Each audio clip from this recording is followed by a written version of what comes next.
રહ્યા છે યુફ્લેક્સના ગ્રુપ પ્રેસિडेंट અને CFO Rajesh Bhatia. Rajesh sir, good afternoon, स्वागत है सर सीएनबीसी बाजार पर। और सर, नंबर्स के ऊपर एक ओवरऑल व्यू लेना चाहेंगे। जैसे कंसोलिडेटेड प्रॉफिट इस क्वार्टर में कंपनी ने यहाँ से पोस्ट किया है, क्या आउटलुक रहेगा सर उन रिजल्ट्स और अर्निंग्स को आप कैसे देख रहे हैं? डिसेंट क्वार्टर है। हमने इस क्वार्टर में ईयर ऑन ईयर बेसिस पे हम लोग इतने हेडविंड्स थे, जीएसटी ट्रांजिशन, यूएस टैरिफ्स और भी कई चीजें थी इस बार, बट हम लोग फ्लैट रहे हैं on a year on year basis. थोड़ा हमारा बिजनेस सीजनल भी है, बट अगर हम H1 देखें तो हम ऑब्वियसली हमने अच्छा किया है, चाहे वो सेल्स रेवेन्यू हो, चाहे वो एबिटा हो, और पैट लेवल पे तो हम लोग पिछली बार के ह्यूज लॉस से 150 करोड़ 150% अप हैं। तो असेप्टिक में हमने H1 में अपना हाईएस्ट एवर वॉल्यूम किया है, which is 5.5% more than what we did last year.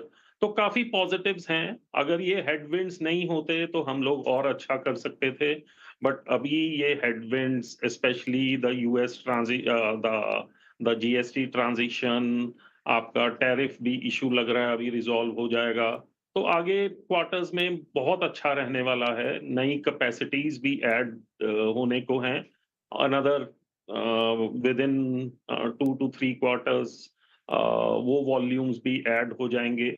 तो ओवरऑल काफी बुलिश हैं अभी हम लोग going into the next few quarters for sure. जी जी। और राजेश सर, ये भी जानना चाहेंगे आगे जो realisation and volume breakup in revenue, और साथ ही यहाँ से अगर देखने जाए split between domestic and international revenue के फ्रंट पर अगर बात करें तो वो कैसे शेयर करना चाहेंगे आप? तो हमारा डोमेस्टिक और ओवरसीज में जो स्प्लिट है वो करीब 56% comes from international business and 44% comes from the domestic business for us. तो वो स्प्लिट हमारा मोर और लेस पिछले 3 क्वार्टर से अगर हम देखें तो उतना ही मेंटेन्ड है।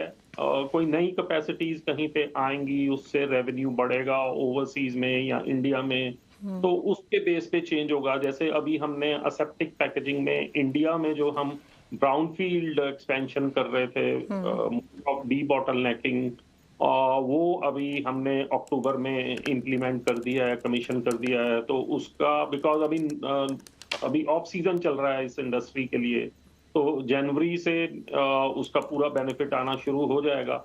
तो उससे डोमेस्टिक रेवेन्यू बढ़ेगा, तो थोड़ा डोमेस्टिक का टिल्ट हो जाएगा। बट ये टिल्ट ना बहुत ज्यादा चेंज होगा नहीं, क्योंकि कभी इंडिया में एक्सपेंशन आएगा, कभी ओवरसीज में आएगा।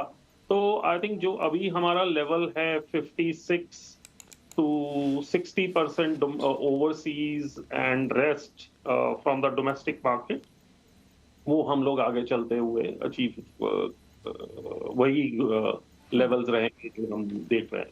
जी राइट सर। सर, एक हेडविंड्स वैसे तो आपने मेंशन किया फॉर टैरिफ, बट अगर डिमांड देखें इंटरनेशनल मार्केट में वो कैसे देख रहे हैं, और प्लांट यूटिलाइजेशन कैपेसिटी वो कैसा है वहाँ पर?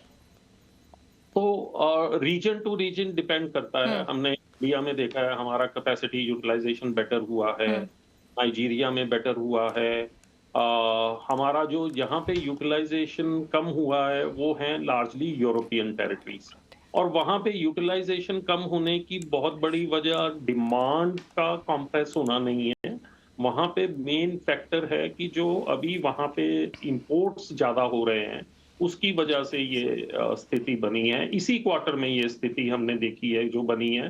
तो ये जो टैरिफ का घमासान चल रहा है, उसकी वजह से जो सप्लाई चेन इधर से उधर हो रहा है, वो अभी सेटल होगा कहीं पे, और उसके बाद क्लियर पिक्चर इमर्ज होगी कि कहाँ पे इम्पैक्ट आएगा, कहाँ नहीं। अभी जो कंपनीज यूएस में मटेरियल एक्सपोर्ट कर रही थी, उनको यूएस मुश्किल लग रहा है, so they are exporting more to Europe. Not only Indian companies, but also Southeast Asian and Chinese companies as well. तो ये कहीं ना कहीं टैरिफ का जो सारा घमासान चल रहा है उसके चलते सेटल होंगी ये चीजें। बट ओवरऑल अगर हम देखें कि कंजम्पशन में कोई बहुत इम्पैक्ट है, वो क्लियरली नहीं है। Consumption is always is definitely going to be better. जी, और सर कैपेक्स के बारे में एक मेंशन किया था आपने, बट आगे ये जानना चाहेंगे एक्सपेंशन प्लान्स कंपनी के या फिर इनोवेशन फ्रंट पर देखें, न्यू प्रोडक्ट ऑफरिंग, उसके ऊपर कुछ डिटेल्स जो आप शेयर कर सकें। तो एक्सपेंशन तो हमने अभी इस क्वार्टर में एक नया प्रोजेक्ट अनाउंस किया है। हम लोग धारवाड़ में, जहाँ पे हमने पहले 3 साल पहले बोपेट फैसिलिटी लगाया था, अब वहाँ पे हम एक और प्लांट लगाने जा रहे हैं। और ओवरसीज में जो हमारे कुछ प्लांट्स हैं जो अभी एडवांस स्टेज पे हैं कंस्ट्रक्शन के, जैसे यूरोप में हमने 12 मिलियन पैक्स ईयर का असेप्टिक पैकेजिंग जो अनाउंस किया था, WPP बैग्स हमने अनाउंस किया था मैक्सिको में, और इंडिया में हमने रिसाइकलिंग की जो सरकार ने मैंडेट किया है 1 अप्रैल से कि आपको 10-15% आपको MLP में रिसाइकिल करना है, 30% आपको रिजिड में रिसाइकलिंग मटेरियल यूज करना है। वो इन्वेस्ट कर रहे हैं 317 करोड़ रुपए का। तो ये सारे प्रोजेक्ट्स हैं हमारे अगले आने वाले समय में। हमारा अनुमान है कि इसमें जैसे 1-2 साल में कैपेसिटी यूटिलाइजेशन लेवल एक रीजनेबल नंबर पे पहुंचेगा, तो यहाँ से हमें करीब 3000 करोड़ रुपए का रेवेन्यू एक्रीशन मिलेगा। और 15 से 18% एबिटा मार्जिन पे, क्योंकि असेप्टिक पैकेजिंग में हम ज्यादा है एबिटा मार्जिन, रिसाइकलिंग में और WPP में मार्जिन्स आर बेटर।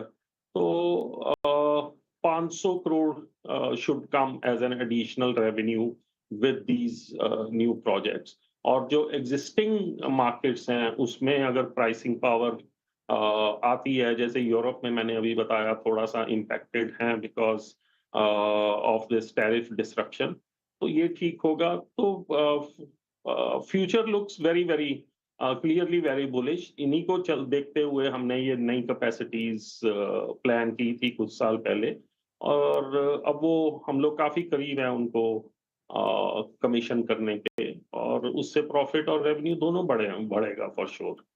सर एक लास्टली जानना चाहेंगे, क्रूड ऑयल प्राइसेस में जो वॉलेटिलिटी दिख रहे हैं, कुछ इम्पैक्ट उसका देख रहे हैं ऑन प्राइसिंग?